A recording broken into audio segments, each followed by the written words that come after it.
Clockwork, or All Wound Up, by Phillip Pullman. Clockwork, a preface. In the old days, when this story took place, time used to run by clockwork. Real clockwork, I mean, springs and cogwheels and gears and pendulums and so on. When you took it apart, you could see how it worked and how to put it together again. Nowadays, time runs by electricity and vibrating crystals of quartz and goodness knows what else. You can even buy a watch that's powered by a solar panel and sets itself several times a day by picking up a radio signal and never runs a second late. Clocks and watches like that might as well work by witchcraft for all the sense I can make of them. Real clockwork is quite mysterious enough. Take a spring, for instance, like the mainspring of an alarm clock. It's made of tempered steel, with an edge that's sharp enough to draw blood. If you play about with it carelessly, it'll spring up and strike at you like a snake and put out your eye. Or take a weight, the kind of iron weight that drives the mighty clocks they have in church towers. If your head were under that weight, and if the weight fell, it would dash out your brains on the floor. But with the help of a few gears and pins, and a little balance wheel oscillating to and fro, or a pendulum swinging from side to side, the strength of the spring and the power of the weight are led harmlessly through the clock to drive the hands. And once you've wound up a clock, there's something frightful in the way it keeps on going at its own relentless pace. Its hands move steadily round the dial as if they had a mind of their own. Tick-tock, tick-tock. Bit by bit they move and tick us steadily on towards the grave. Some stories are like that. Once you've wound them up, nothing will stop them. They move on forwards till they reach their destined end, and no matter how much the characters would like to change their fate, they can't. This is one of those stories. And now it's all wound up, we can begin. Part 1. Once upon a time, when time ran by clockwork, a strange event took place in a little German town. Actually, it was a series of events, all fitting together like the parts of a clock, and although each person saw a different part, no one saw the whole of it. But here it is, as well as I can tell it. It began on a winter's evening when the townsfolk were gathering in the White Horse Tavern.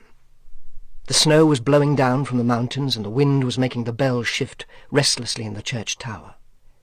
The windows were steamed up, the stove was blazing brightly, Putsy, the old black cat, was snoozing on the hearth, and the air was full of the rich smells of sausage and sauerkraut, of tobacco and beer. Gretel, the little barmaid, the landlord's daughter, was hurrying to and fro with foaming mugs and steaming plates. The door opened, and fat white flakes of snow swirled in to faint away into water as they met the heat of the parlour. The incomers, Herr Ringelmann, the clockmaker, and his apprentice Karl, stamped their boots and shook the snow off their greatcoats. "It's Herr Ringelmann," said the burgomaster. "Well, old friend, come and drink some beer with me, and a mug for young what's-his-name, your apprentice." Karl, the apprentice, nodded his thanks and went to sit by himself in a corner. His expression was dark and gloomy. "What's the matter with young Thingamajig?" said the burgomaster.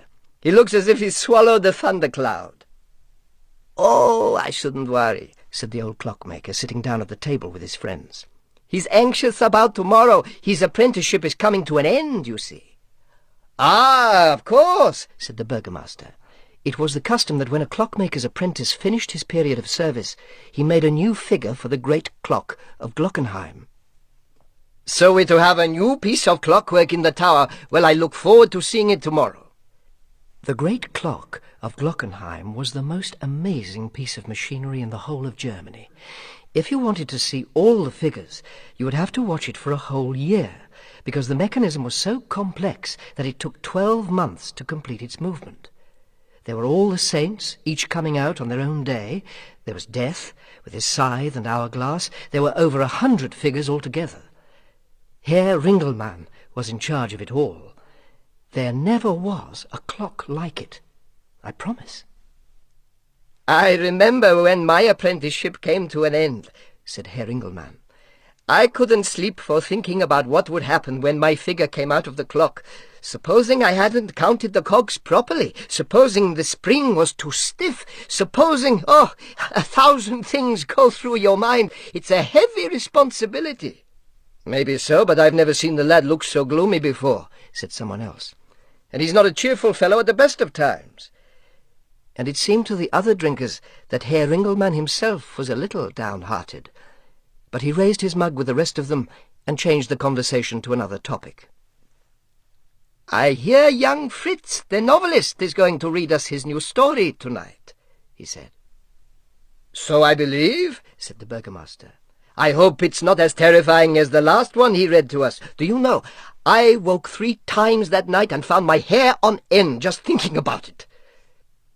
"I don't know if it's more frightening hearing them here in the parlour or reading them later on your own," said someone else.